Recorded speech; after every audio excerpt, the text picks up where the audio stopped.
नमस्कार, मैं हूं रिजवाना और आप देख रहे हैं न्याय टीवी। कोर्ट राउंडअप की खबरें अब विस्तार से।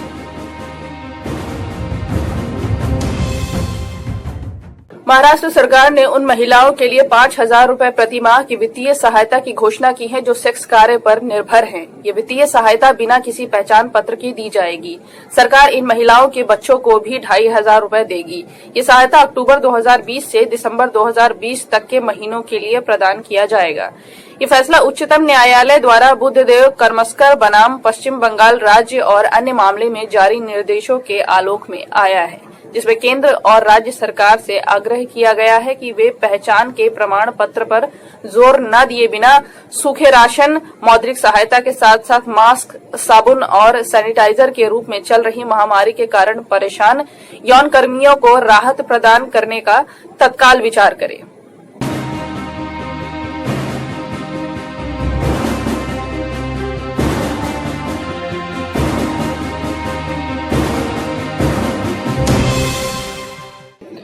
सुप्रीम कोर्ट ने शुक्रवार को 1993 के मुंबई धमाकों के दोषी मोहम्मद मोइन फरीदुल्लाह कुरैशी को अपने 21 मार्च 2013 के फैसले को चुनौती देने के लिए क्यूरेटिव याचिका दायर करने की स्वतंत्रता दी, जिसमें उम्र कैद की सजा को बरकरार रखा गया था। कुरैशी, जो 17 साल और 3 महीने का था जब उसने विस्फोटकों के साथ वाहनों को लोड किया था, और 12 मार्च 1993 को मुंबई में विनाशकारी प्रभाव के लिए उनमें टाइमर फिट किया था।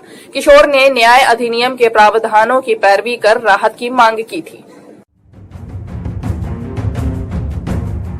बीजेपी नेता मनोज तिवारी ने अपने खिलाफ दिल्ली के उप मुख्यमंत्री मनीष सिसोदिया द्वारा दायर एमपी विधायक आपराधिक मानहानि मामले में जारी किए गए समन आदेश को चुनौती देने के लिए दिल्ली हाईकोर्ट का दरवाजा खटखटाया है। जस्टिस अनु मल्होत्रा की सिंगल बेंच 1 दिसंबर को इस मामले की सुनवाई करेगी।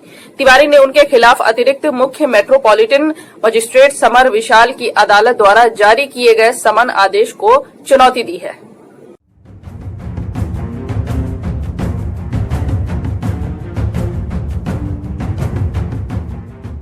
'मद्रास उच्च न्यायालय ने हाल ही में उत्तरदाताओं से जवाब मांगा है कि क्या अधिवक्ता स्टिकर कानूनी रूप से अधिकृत है और क्या इसे कानूनी मंजूरी मिली है।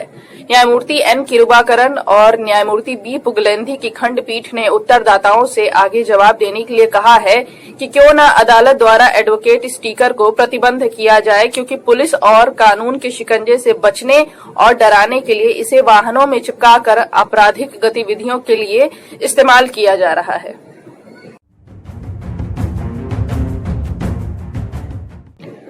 बॉम्बे हाईकोर्ट की प्रशासनिक समिति में मुख्य न्यायाधीश और अन्य न्यायाधीशों ने महाराष्ट्र, गोवा राज्य, दादरा नगर हवेली और दमन दीव के केंद्र शासित प्रदेशों के कामकाज के संबंध में पहले के एसओपी और उसमें संशोधनों के लिए एक नई मानक संचालन प्रक्रिया को मंजूरी दी है।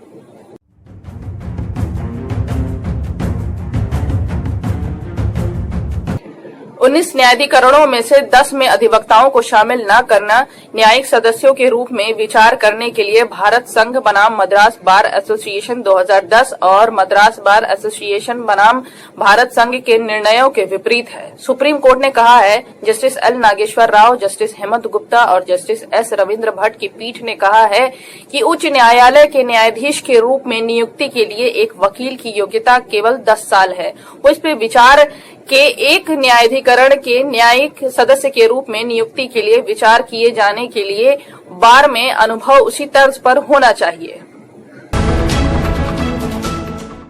अभी फिलहाल इतना ही। आप बने रहिए न्याय टीवी के साथ।